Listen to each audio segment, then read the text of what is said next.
నేను చెప్తున్నాను, ఆరాధనలో దేవుని యొక్క ఔన్నత్యాన్ని, ఆయన గొప్పతనాన్ని మనం పొగడాలట.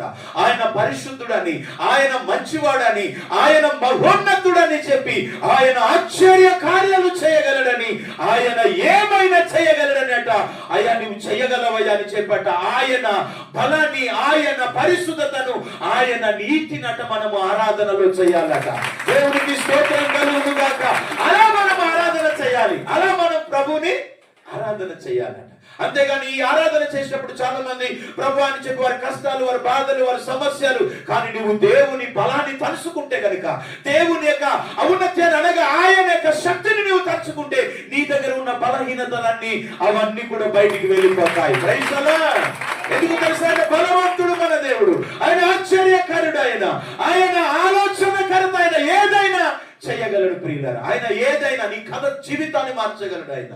అయితే మన దగ్గర విశ్వాసం ఉండాలా, మన దగ్గర పరిశుద్ధత ఉండాలా, మన దగ్గర దేవుని భయం ఉండాలా.